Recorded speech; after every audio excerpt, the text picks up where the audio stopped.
ಆಕಾಶವಾಣಿ ಪ್ರದೇಶ ಸಮಾಚಾರ ಓದುತ್ತಿರುವವರು ಪ್ರತಿಭಾ ನಟರಾಜ್. ಮುಖ್ಯಾಂಶಗಳು. ಆಪರೇಷನ್ ಸಿಂಧೂರ್ಗೆ 1 ವರ್ಷ, ಭಯೋತ್ಪಾದನೆಗೆ ಭಾರತ ತಲೆಬಾಗದು. ಕೇಂದ್ರ ಸಚಿವ ಎಚ್ಡಿ ಕುಮಾರಸ್ವಾಮಿ. ಮೈಸೂರಿನಲ್ಲಿ ಆರೋಗ್ಯ ಇಲಾಖೆಗೆ ಆಂಬ್ಯುಲೆನ್ಸ್ ಹಸ್ತಾಂತರ, ಮುಖ್ಯಮಂತ್ರಿ ಸಿದ್ದರಾಮಯ್ಯ ಹಸಿರು ನಿಶಾನೆ. ಪಶ್ಚಿಮ ಬಂಗಾಳದಲ್ಲಿ ಗೆಲುವಿಗಾಗಿ ಬಿಜೆಪಿಯಿಂದ ಕೇಂದ್ರ ಸಂಸ್ಥೆಗಳ ದುರುಪಯೋಗ, ಸಚಿವ ಪ್ರಿಯಾಂಕ್ ಖರ್ಗೆ ಆರೋಪ. ಪೌರಾಡಳಿತ ನಿರ್ದೇಶನಾಲಯದಿಂದ ವಿವಿಧ ಮಹಾನಗರ ಪಾಲಿಕೆ ಹಾಗೂ ಪುರಸಭೆ ಅಧಿಕಾರಿಗಳ ವರ್ಗಾವಣೆ. ಭಯೋತ್ಪಾದನೆ ಮತ್ತು ರಾಷ್ಟ್ರ ವಿರೋಧಿ ಶಕ್ತಿಗಳ ಎದುರು ಭಾರತ ಎಂದಿಗೂ ಮಣಿಯುವುದಿಲ್ಲ ಎಂಬುದಕ್ಕೆ ಆಪರೇಷನ್ ಸಿಂಧೂರ್ ಒಂದು ದೃಢ ಸಂಕೇತವಾಗಿದೆ ಎಂದು ಕೇಂದ್ರ ಸಚಿವ ಎಚ್ಡಿ ಕುಮಾರಸ್ವಾಮಿ ತಿಳಿಸಿದ್ದಾರೆ. ಆಪರೇಷನ್ ಸಿಂಧೂರ್ ಕಾರ್ಯಾಚರಣೆ ನಡೆದು 1 ವರ್ಷ ತುಂಬಿರುವ ಹಿನ್ನೆಲೆಯಲ್ಲಿ ಸಾಮಾಜಿಕ ಮಾಧ್ಯಮದಲ್ಲಿ ಸಂದೇಶ ಹಂಚಿಕೊಂಡಿರುವ ಸಚಿವರು, ಇದು ಕೇವಲ ಮಿಲಿಟರಿ ಕಾರ್ಯಾಚರಣೆ ಆಗಿರದೆ ದೇಶದ ಏಕತೆ ಮತ್ತು ಧೈರ್ಯದ ಸಂಕೇತವಾಗಿದೆ. ಪ್ರಧಾನಿ ನರೇಂದ್ರ ಮೋದಿ ಅವರ ನಾಯಕತ್ವದಲ್ಲಿ ಭಾರತದ ತಾಳ್ಮೆಯನ್ನು ದೌರ್ಬಲ್ಯವೆಂದು ಭಾವಿಸಬಾರದು ಎಂಬ ಸ್ಪಷ್ಟ ಸಂದೇಶವನ್ನು ಜಗತ್ತಿಗೆ ತಿಳಿಸಲಾಗಿದೆ ಎಂದು ಅಭಿಪ್ರಾಯಪಟ್ಟಿದ್ದಾರೆ. ಸಾಮಾಜಿಕ ಮಾಧ್ಯಮದಲ್ಲಿ ಆಪರೇಷನ್ ಸಿಂಧೂರ್ ಕಾರ್ಯಾಚರಣೆಯ ಯಶಸ್ಸನ್ನು ಸ್ಮರಿಸಿರುವ ಕೇಂದ್ರ ಗ್ರಾಹಕ ವ್ಯವಹಾರಗಳ ಸಚಿವ ಪ್ರಹ್ಲಾದ್ ಜೋಶಿ, 1 ವರ್ಷದ ಹಿಂದೆ ನಮ್ಮ ಸಶಸ್ತ್ರ ಪಡೆಗಳು ತಮ್ಮ ಶೌರ್ಯವನ್ನು ಪ್ರದರ್ಶಿಸಿ ಜನರ ಮೇಲೆ ದಾಳಿ ಮಾಡಿದವರಿಗೆ ಸೂಕ್ತ ಉತ್ತರ ನೀಡಿತ್ತು. ಪ್ರತಿಯೊಬ್ಬ ಭಾರತೀಯನೂ ಸಶಸ್ತ್ರ ಪಡೆಗಳ ಬಗ್ಗೆ ಹೆಮ್ಮೆಯ ಭಾವನೆ ಹೊಂದಿದ್ದಾನೆ ಎಂದಿದ್ದಾರೆ. ಬಿಜೆಪಿ ರಾಜ್ಯಾಧ್ಯಕ್ಷ ಬಿವೈ ವಿಜಯೇಂದ್ರ ಹಾಗೂ ವಿಧಾನಸಭೆ ವಿರೋಧ ಪಕ್ಷದ ನಾಯಕ ಆರ್ ಅಶೋಕ ಕೂಡ ಕಾರ್ಯಾಚರಣೆಯನ್ನು ಸ್ಮರಿಸಿದ್ದು, ಪಹಲ್ಗಾಮ್ ಉಗ್ರರ ದಾಳಿಗೆ ನಡೆಸಲಾದ ಈ ಕಾರ್ಯಾಚರಣೆ ಭಯೋತ್ಪಾದನೆಯ ವಿರುದ್ಧ ಭಾರತದ ಶೂನ್ಯ ಸಹಿಷ್ಣುತಾ ನೀತಿಯನ್ನು ಎತ್ತಿ ಹಿಡಿದಿದೆ ಎಂದು ತಿಳಿಸಿದ್ದಾರೆ. ಮೈಸೂರಿನಲ್ಲಿಂದು ಬೆಳಗ್ಗೆ ಮುಖ್ಯಮಂತ್ರಿ ಸಿದ್ದರಾಮಯ್ಯ ದಿವಂಗತ ರಾಕೇಶ್ ಸಿದ್ದರಾಮಯ್ಯ ಅವರ ಸ್ಮರಣಾರ್ಥ ಸಮತಾ ಟ್ರಸ್ಟ್ ಇಲಾಖೆ ವತಿಯಿಂದ ಆರೋಗ್ಯ ಇಲಾಖೆಗೆ ನೀಡಲಾದ ಆಂಬ್ಯುಲೆನ್ಸ್ಗಳಿಗೆ ಹಸಿರು ನಿಶಾನೆ ತೋರಿದರು. ಕಾರ್ಯಕ್ರಮದಲ್ಲಿ ಈ ಆಂಬ್ಯುಲೆನ್ಸ್ಗಳನ್ನು ಆರೋಗ್ಯ ಇಲಾಖೆಗೆ ಹಸ್ತಾಂತರಿಸಲಾಗಿದ್ದು, ಇವು ಜಿಲ್ಲೆಯ ಜನರಿಗೆ ಉಚಿತ ತುರ್ತು ಸೇವೆ ಒದಗಿಸಲಿವೆ. ಈ ಸಂದರ್ಭದಲ್ಲಿ ಜಿಲ್ಲಾಧಿಕಾರಿ ಲಕ್ಷ್ಮೀಕಾಂತ ರೆಡ್ಡಿ, ಜಿಲ್ಲಾ ಆರೋಗ್ಯಾಧಿಕಾರಿ ಡಾ ಪಿಸಿ ಕುಮಾರಸ್ವಾಮಿ ಸೇರಿದಂತೆ ಹಲವು ಅಧಿಕಾರಿಗಳು ಉಪಸ್ಥಿತರಿದ್ದರು.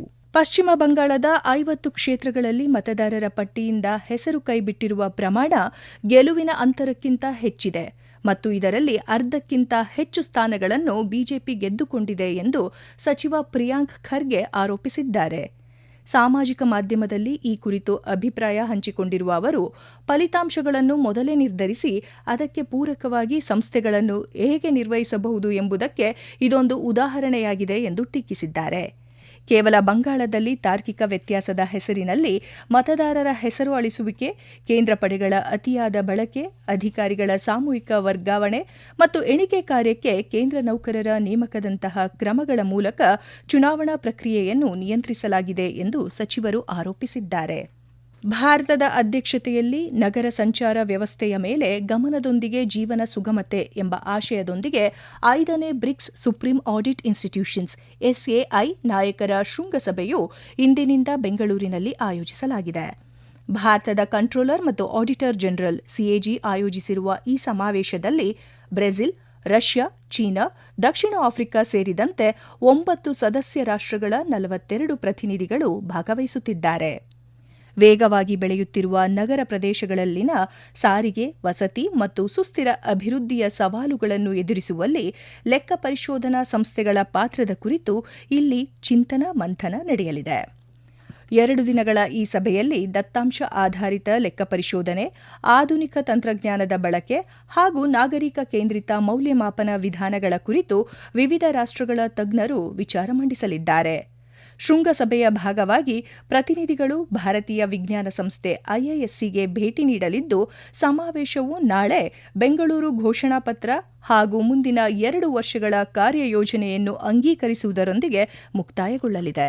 ಕೃಷಿ ವಿಜ್ಞಾನಗಳ ವಿಶ್ವವಿದ್ಯಾಲಯ ಮಂಡ್ಯ ವತಿಯಿಂದ ನಾಳೆ ಬೆಳಗ್ಗೆ 10 ಗಂಟೆಗೆ ಮಂಡ್ಯದ ನಾಲ್ವಡಿ ಕೃಷ್ಣರಾಜ ಒಡೆಯರ್ ಸಭಾಂಗಣದಲ್ಲಿ ಬೀಜೋತ್ಸವ ಮತ್ತು ಪೂರ್ವ ಮುಂಗಾರು ಆಂದೋಲನ 2026 ಕಾರ್ಯಕ್ರಮವನ್ನು ಆಯೋಜಿಸಲಾಗಿದೆ. ಈ ಕಾರ್ಯಕ್ರಮವನ್ನು ಕುಲಪತಿ ನಾರಾಯಣಸ್ವಾಮಿ ಉದ್ಘಾಟಿಸಲಿದ್ದಾರೆ. ಪ್ರದೇಶ ಸಮಾಚಾರ ಕೇಳುತ್ತಿದ್ದೀರಿ. ನಮ್ಮ ಎಲ್ಲಾ ರಾಷ್ಟ್ರೀಯ ವಾರ್ತೆಗಳು ಹಾಗೂ ಪ್ರದೇಶ ಸಮಾಚಾರ ಈಗ ಆಕಾಶವಾಣಿ ನ್ಯೂಸ್ ಕನ್ನಡ ಯೂಟ್ಯೂಬ್ ಚಾನೆಲ್ನಲ್ಲಿ ಲಭ್ಯ. ನಮ್ಮ ಎಕ್ಸ್ ಖಾತೆ ಮತ್ತು ಇನ್ಸ್ಟಾಗ್ರಾಂ ಖಾತೆ ಆಕಾಶವಾಣಿ ನ್ಯೂಸ್ ಕನ್ನಡ. ಹೆಚ್ಚಿನ ಮಾಹಿತಿಗಾಗಿ ನಮ್ಮ ಫೇಸ್ಬುಕ್ ಖಾತೆ AIR ಕನ್ನಡ ನ್ಯೂಸ್ ಅನುಸರಿಸಿ. ಮಾಹಿತಿಯ ಹೂರಣ ವಾರದ ಕಾರ್ಯಕ್ರಮ ಪ್ರಚಲಿತ ವಿದ್ಯಮಾನ ಪ್ರತಿ ಬುಧವಾರ 9:15.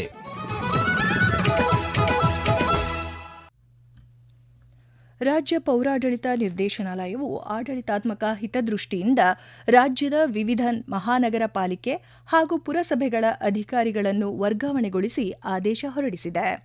ಈ ಆದೇಶದನ್ವಯ ಸುಮಿತ್ರಾ ಜಿಎ ಅವರನ್ನು ಮಂಗಳೂರಿನಿಂದ ಧಾರವಾಡಕ್ಕೆ, ಗುರುದಾಸ್ ಎಂ ಅವರನ್ನು ಬೆಳಗಾವಿಯಿಂದ ಮೈಸೂರಿಗೆ, ಬೋನಪ್ಪ ಅವರನ್ನು ತುಮಕೂರಿನಿಂದ ಮಂಗಳೂರಿಗೆ, ದತ್ತಾತ್ರೇಯ ಅವರನ್ನು ಶಿವಮೊಗ್ಗದಿಂದ ಬೆಂಗಳೂರಿಗೆ, ಜಯಶ್ರೀ ಅವರನ್ನು ಧಾರವಾಡದಿಂದ ಬೆಳಗಾವಿಗೆ, ಈ ರೀತಿ ಹಲವು ಅಧಿಕಾರಿಗಳನ್ನು ವಿವಿಧ ಪಾಲಿಕೆಗಳಿಗೆ ವರ್ಗಾಯಿಸಿ ಜವಾಬ್ದಾರಿ ನೀಡಲಾಗಿದ್ದು, ನಿಯೋಜಿತ ಸ್ಥಳಗಳಲ್ಲಿ ತಕ್ಷಣವೇ ಅಧಿಕಾರ ವಹಿಸಿಕೊಳ್ಳುವಂತೆ ಸೂಚಿಸಲಾಗಿದೆ.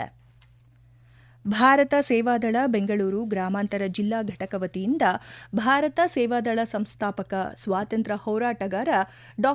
ನಾಸು ಹರ್ಡೇಕರ್ ಅವರ 137ನೇ ಜನ್ಮದಿನಾಚರಣೆಯನ್ನು ದೊಡ್ಡಬಳ್ಳಾಪುರದಲ್ಲಿ ಆಚರಿಸಲಾಯಿತು.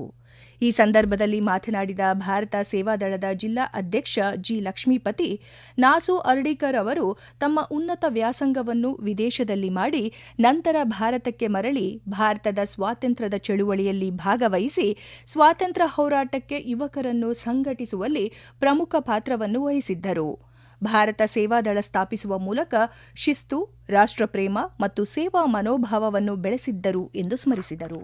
ಕೇಂದ್ರ ಸರ್ಕಾರದ ಮಹತ್ವಾಕಾಂಕ್ಷಿ ಜ್ಞಾನ ಭಾರತಂ ಮಿಷನ್ ಅಡಿಯಲ್ಲಿ ದಾವಣಗೆರೆ ಜಿಲ್ಲೆಯ ಅಮೂಲ್ಯ ಐತಿಹಾಸಿಕ ಸಂಪತ್ತನ್ನು ಸಂರಕ್ಷಿಸುವ ಕಾರ್ಯಕ್ಕೆ ಒತ್ತು ನೀಡಲಾಗಿದ್ದು, ಶತಮಾನಗಳ ಇತಿಹಾಸವಿರುವ ಹಳೆಯ ಕೈಬರಹದ ಹಸ್ತಪ್ರತಿಗಳು ಹಾಗೂ ಶಿಲಾಶಾಸನಗಳನ್ನು ಆಧುನಿಕ ತಂತ್ರಜ್ಞಾನದ ಮೂಲಕ ಡಿಜಿಟಲೀಕರಣಗೊಳಿಸುವ ಸಮೀಕ್ಷೆಯನ್ನು ಇದೇ 15ರೊಳಗೆ ಪೂರ್ಣಗೊಳಿಸುವಂತೆ ಜಿಲ್ಲಾಧಿಕಾರಿ ಜಿಎಂ ಗಂಗಾಧರ ಸ್ವಾಮಿ ಅಧಿಕಾರಿಗಳಿಗೆ ಸೂಚನೆ ನೀಡಿದ್ದಾರೆ. ಜಿಲ್ಲಾಧಿಕಾರಿ ಕಚೇರಿ ಸಭಾಂಗಣದಲ್ಲಿ ಜಿಲ್ಲೆಯಲ್ಲಿರುವ ಶಾಸನ ಮತ್ತು ಸ್ಮಾರಕಗಳ ಸಂರಕ್ಷಣೆ ಕುರಿತು ನಡೆದ ಸಭೆಯ ಅಧ್ಯಕ್ಷತೆ ವಹಿಸಿ ಮಾತನಾಡಿದ ಅವರು, ಈ ಅಭಿಯಾನವು ಕೇವಲ ದಾಖಲಾತಿಗೆ ಸೀಮಿತವಾಗಿರದೆ ಸಾಂಸ್ಕೃತಿಕ ಪರಂಪರೆಯನ್ನು ಉಳಿಸುವ ಬೃಹತ್ ಗುರಿಯನ್ನು ಹೊಂದಿದ್ದು, ದೇಶಾದ್ಯಂತ ಚೆದುರಿ ಹೋಗಿರುವ ಹಸ್ತಪ್ರತಿಗಳ ಮಾಹಿತಿಯನ್ನು ಒಂದೆಡೆ ಸಂಗ್ರಹಿಸಿ ಬೃಹತ್ ರಾಷ್ಟ್ರೀಯ ಜ್ಞಾನ ಭಂಡಾರವನ್ನು ನಿರ್ಮಿಸುವುದು ಯೋಜನೆಯ ಮುಖ್ಯ ಉದ್ದೇಶವಾಗಿದೆ ಎಂದು ತಿಳಿಸಿದರು. ಅನಾನುಕೂಲಕರ ಹವಾಮಾನದಿಂದ ಉಂಟಾಗುವ ಬೆಳೆ ನಷ್ಟದಿಂದ ರೈತರನ್ನು ರಕ್ಷಿಸುವ ಉದ್ದೇಶದಿಂದ ಜಾರಿಗೆ ತರಲಾಗಿರುವ ಮರುವಿನ್ಯಾಸಗೊಳಿಸಿದ ಹವಾಮಾನ ಆಧಾರಿತ ವಿಮೆ ಯೋಜನೆಯನ್ನು ಪರಿಣಾಮಕಾರಿಯಾಗಿ ಅನುಷ್ಠಾನಗೊಳಿಸುವಂತೆ ಬಾಗಲಕೋಟೆ ಜಿಲ್ಲಾಧಿಕಾರಿ ಸಂಗಪ್ಪ ಅಧಿಕಾರಿಗಳಿಗೆ ಸೂಚಿಸಿದ್ದಾರೆ. ಜಿಲ್ಲಾಧಿಕಾರಿಗಳ ಸಭಾಂಗಣದಲ್ಲಿ ನಡೆದ ಜಿಲ್ಲಾ ಮಟ್ಟದ ತಾಂತ್ರಿಕ ಸಮಿತಿ ಸಭೆಯ ಅಧ್ಯಕ್ಷತೆ ವಹಿಸಿ ಮಾತನಾಡಿದ ಅವರು, ಯೋಜನೆಯ ಪ್ರಮುಖ ಅಂಶಗಳ ಕುರಿತು ಚರ್ಚಿಸಿದರು. ಮಳೆ, ತಾಪಮಾನ ಹಾಗೂ ತೇವಾಂಶದಂತಹ ಹವಾಮಾನ ವೈಪರೀತ್ಯಗಳಿಂದಾಗಿ ತೋಟಗಾರಿಕೆ ಮತ್ತು ವಾಣಿಜ್ಯ ಬೆಳೆಗಳಾದ ದಾಳಿಂಬೆ ಹಾಗೂ ದ್ರಾಕ್ಷಿ ಬೆಳೆಗಳಿಗೆ ಉಂಟಾಗುವ ನಷ್ಟಕ್ಕೆ ಪರಿಹಾರ ನೀಡುವ ಉದ್ದೇಶದಿಂದ ಈ ಯೋಜನೆ ಜಾರಿಗೊಂಡಿದೆ ಎಂದು ತಿಳಿಸಿದರು. ಈ ಯೋಜನೆಯಲ್ಲಿ ಬೆಳೆ ಕಟಾವು ಪರಿಶೀಲನೆಗೆ ಬದಲಾಗಿ ಹವಾಮಾನ ಕೇಂದ್ರಗಳ ದತ್ತಾಂಶಗಳ ಆಧಾರದ ಮೇಲೆ ಪರಿಹಾರ ನೀಡಲಾಗುತ್ತಿದೆ. ಬೆಳೆ ಬೆಳವಣಿಗೆಯ ಹಂತಗಳನ್ನು ಗಮನದಲ್ಲಿಟ್ಟು ವಿಮಾ ಮೊತ್ತ ನಿಗದಿಪಡಿಸಲಾಗುತ್ತದೆ.